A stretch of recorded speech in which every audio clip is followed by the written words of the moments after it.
I'm Showmo Data, and this is Built to Trust. Today I want to talk about cadence, how we plan, push, and reflect in a way that keeps teams fast without running them flat. The shape I've come to trust is a steady 6-week milestone rhythm.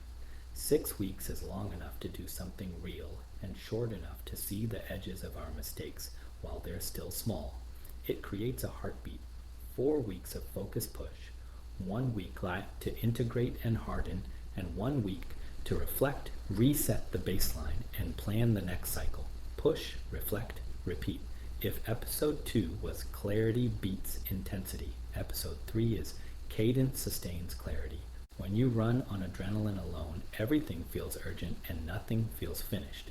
When you run on cadence, you still move fast, but you also build in the pauses that make speed sustainable. I've seen both in the wild. The first looks heroic for a while. Late night commits, Slack threads at 1 a.m., expressive dashboards that never quite turn green. The second looks almost boring until you realize how much is shipping and how calm the room is. People know the hill they're on, the finish line they're driving toward, and they trust there's a recovery lap coming. That trust changes how they work. Let me walk you through how I like to use a 6-week milestone. Think of it as 3 arcs. Arc 1 is weeks 1 through 4, focused build toward a crisp goal. Arc 2 is week 5, integration, hardening, remedial work you fully expect because the real world disagrees with plans. Arc 3 is week 6, demo, retrospective, risk, and baseline update, and the planning session that sets the next 6 weeks in motion. The artifacts are simple: a 1-page goal, brief you can hang on a wall, a living risk list with owners and triggers, a demo with objective acceptance criteria, and a baseline that we update at the end. Scope, schedule, spec, and spend as a single snapshot of what we now know to be true. There's a reason week 5 is sacred. Most teams pretend week 5 doesn't exist. They push features up to the line and then run straight into a demo. The result is a demo that's really a rehearsal and a retrospective that becomes a postmortem on why the demo wasn't real. When we bake in a hardening week, we're telling the truth about integration. It always reveals interface gaps, environmental mismatches, and tests that lied. We're admitting that soak tests matter, that telemetry needs to be tuned, that the first end-to-end pass is where the gremlins hide.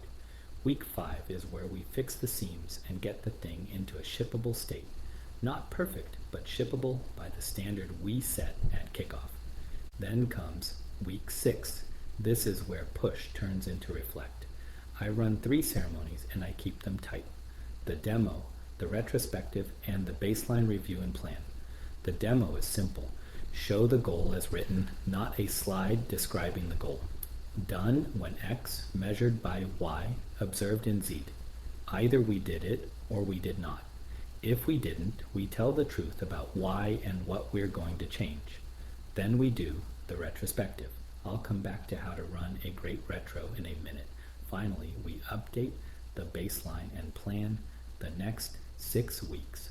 What moved, what's now true, which risks went down, which went up, which we discovered, which we're accepting. Let's go deeper on the retrospective, because this is where teams earn their next cycle of speed. The simplest version that still works is built around 3 questions. What went well? What should we do better? And what should we keep doing? Sometimes I'll add a 4th. What should we stop? The power of a retro isn't the wall of sticky notes. It's the quality of the conversation and the fact that it leads to a small number of real changes with owners and dates. 5 best practices have saved me a lot of pain here. First, make it psychologically safe by design. Start with appreciations. I want to call out X for taking on the ugly integration work. I appreciate Y for saying I don't know early. It sets the tone that we're here to learn, not to prosecute. Second, anchor in data. Pull up the metrics we agreed to at kickoff: latency, defect counts, test pass rates, time to triage, whatever matters for the goal. Memory is a poor historian. Data is a better one. Third, build a shared timeline. What happened when? What changed? Where did we pivot? Draw it. A visual timeline keeps us from arguing opinion versus opinion. Fourth, harvest a small set of specific improvements and assign them like any other work. Not, we should communicate more, but we will publish a one-page weekly status by Tuesdays at 3 p.m. Dana owns starts next week. Not more testing, but add a deterministic soak test that runs for 12 hours nightly. Min owns, first run by Thursday. Fifth, close the loop next retro.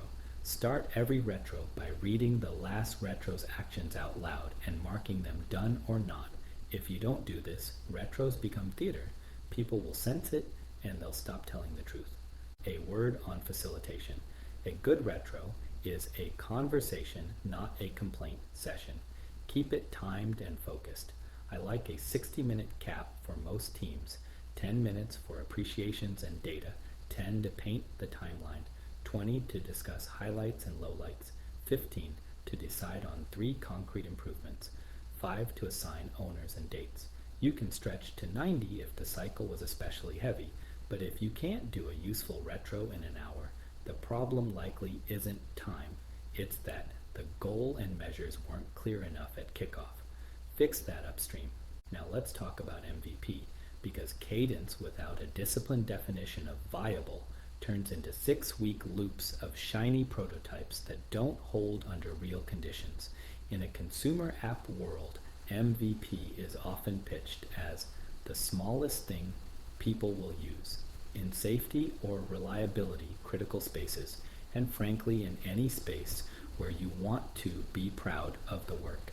Viable must include safe, reliable, and compliant with the minimum requirements that define success. Viable does not mean hacks that pass a happy path demo. Viable means this can operate in its intended environment with acceptable risk, predictable behavior, and a clear path to scale. When I say MVP, I mean a thin, end-to-end slice that includes the discipline we can't pretend will arrive later. Basic telemetry, so we can see it, rollback so we can unship it, guardrails so it can't create new safety hazards, and documented acceptance criteria tied to requirements. It will not have every feature, it will not be optimized, it will be the smallest integrated thing that works reliably and does not break the system around it. If you're building an internal service, that might mean one narrow use case with an SLO you can meet and an on-call rotation that exists. If you're building a vehicle subsystem, that might mean one flight mode with evidence through tests that it does what it says and it fails safely. Defining viable forces the hard conversations early. What hazards exist and how are we mitigating them? What's the minimum telemetry to detect a fault? What are the rollback procedures and who owns them? What will we not do in V1 to hit the date without compromising safety or reliability? I like to write viable means as a paragraph in the kickoff brief. It's a contract. If someone tries to bend it mid-cycle, we escalate that choice explicitly. We don't let just this once erode the meaning of done. This brings us to burnout. Cadence is a buffer against burnout, but it isn't a cure-all. Burnout sneaks in through a set of signals that are easy to misread as apathy or incompetence. Here's what I look for: rising cynicism in otherwise engaged people, quality dips not explained by complexity, slower recovery from setbacks, withdrawal from discussions where that person normally leans in, resignation humor, more I'll just do it myself, and less let's figure this out. The calendar creeping into nights and weekends as the default rather than the exception. One bad week is not burnout. A pattern is. When I spot those signals, I try to intervene with flexibility and clarity. Flexibility without clarity feels like abandonment. Clarity without flexibility feels like command. Flexibility can look like variable hours for a cycle, a swap of on-call duties, a short break in the middle of the week, or a quiet time block where the person isn't in meetings. It can also mean recalibrating scope on purpose. We'll ship the thin version now and the rest next cycle. Clarity is the conversation where we name the pressure and the constraints, and we agree on what will change. I try to ask, what's one thing we can remove from your plate this week that would make this sustainable? And what kind of work gives you energy that we can move you toward for a bit? People burn out faster when they feel trapped. Options are oxygen. Organizationally, I like to make burnout less likely with a few structural choices. First, I enforce a push then cool pattern. After an intense 6-week cycle, we'll plan the next one with a deliberate load. Fewer parallel bets, more repair, more training, more cleanup. Second, I set no meeting blocks for engineer-heavy teams, 2 to 3 afternoons a week, where focus is the default. Third, I normalize taking real time off and I plan coverage, which brings me to another theme, being more than one deep. Bus factor isn't a joke, it's a metric. If only one person knows how a thing works, the organization is fragile. A cadence helps because it creates natural windows to rotate roles and pair people. I like a 2 deep policy where possible. 2 people can perform any critical function, even if one is the primary. This doesn't happen by wishing. It happens through pairing, rotations, and intentional documentation. Pairing, schedule periods where 2 people work the hard parts of code, tests, or procedures together and leave notes as they go. Rotations, change who is the driver for a component each cycle. Have someone shadow on call before they take the pager. Documentation, not a novel, living readmes that let an adult pick up the thread. In flight or test operations, it means 2 people trained for each key position: test conductor, safety pilot, telemetry, ops lead, and a checklist that can actually be used by either. Coverage planning is the practical face of being 2 deep. When someone goes on leave, we don't make do.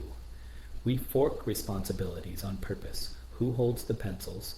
Where are the run books? What changes will we avoid while this person is out? In software, we'll set code freeze windows around major absences or bring risk down by killing big merges during those weeks. In hardware, we'll avoid first-time operations without the full crew. The point isn't to treat people as interchangeable. It's to make the system resilient to normal human life. Now, baselines. A baseline is a snapshot of what we believe to be true about scope, schedule, spec, and spend at a point in time, plus the risks we see and the reserves we hold. Baselines matter because they create shared reality. Without them, every meeting is an argument about what we're even doing and what has already changed. I like to set or update the baseline at the end of each 6-week cycle. We freeze the agreed scope for the next cycle, note the changes from the last baseline, and record the risk posture. Then, during the cycle, we treat changes as changes, explicit and justified, not casual drift. What do we do with risks when we're baselining? We treat them as first-class work. Each risk gets 4 things: an owner, a probability and impact estimate, a mitigation plan if it's above threshold, and a trigger that tells us when the risk is turning into an issue. We also decide whether we're going to mitigate, transfer, accept, or avoid. Mitigate means we'll do specific tasks to drive probability or impact down.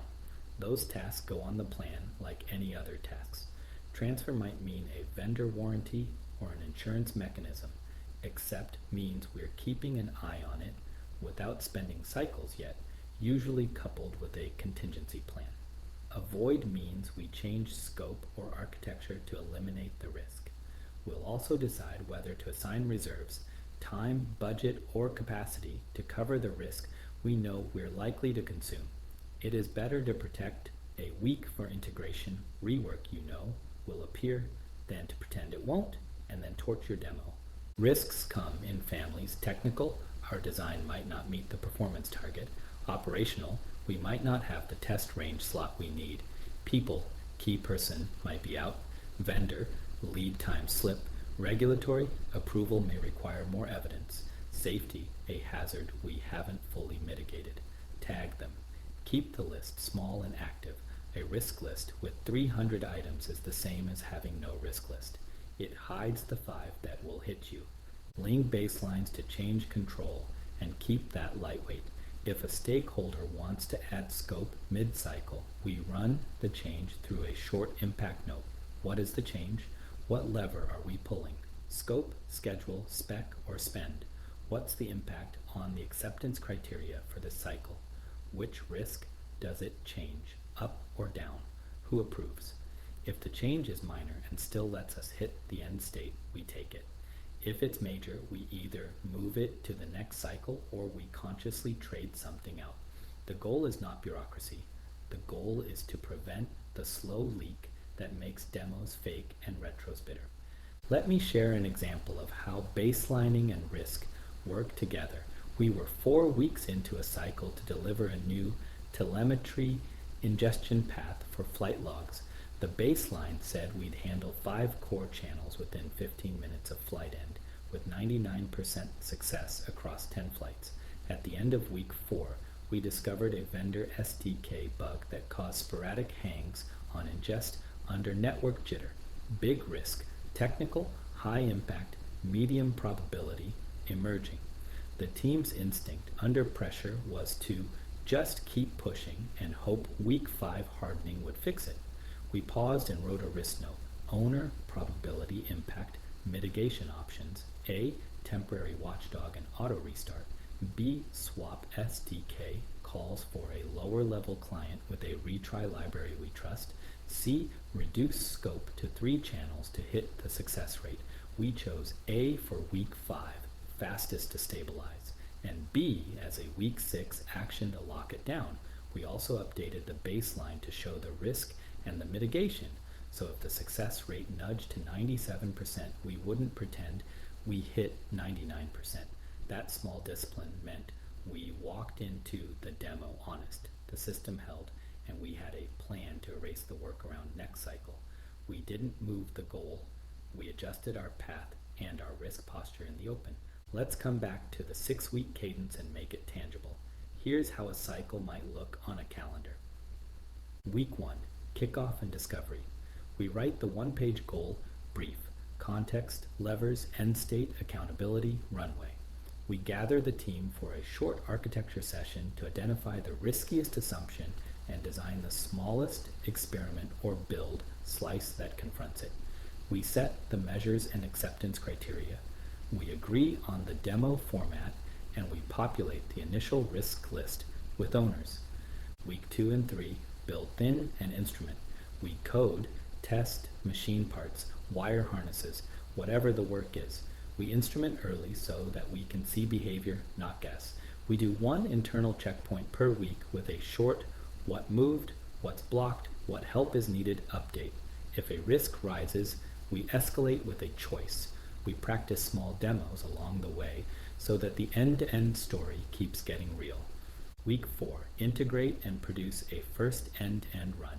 This is where interfaces meet, it's where surprises appear. We schedule a rehearsal demo to see the rough edges. We update the risk list and adjust the plan for week 5. Week 5, hardening. We put the system under soak, we fix the seams, we tune telemetry and alert thresholds. We clean up the things we left rough because we were learning. We freeze new scope, except for critical fixes. We prepare rollback procedures even if we don't plan to use them. We write the release notes even if it's an internal deliverable. We remove the sharp corners that a user or a test conductor would trip over. Week 6, demo, retro, baseline, plan. We show the work per the acceptance criteria. We learn together in the retro. We update the baseline, scope, schedule, spec, spend, plus risk posture. And we plan the next cycle with a clear load. What's carrying over? What's new? What are we subtracting? To make room. This rhythm does something subtle. It turns leadership from a series of urgent reactions into a series of intentional decisions. You can still surge when needed, but you're not living in surge. People trust that their week 5 won't be stolen. They trust that if they tell the truth in a retro, it will change next cycle's plan. They trust that baselines are real and that risks will be handled before they become fires. That trust lets them put their heads down in weeks 2, 3, and 4 and actually build. Let's tackle a few practical questions I get about this cadence. What if 6 weeks is too long for my world? Then make it 4. The principle stands: a fixed short cycle with a push phase, a hardening phase, and a reflect phase. I've run 4-week cycles with a 3-week build, half-week harden, half-week reflect.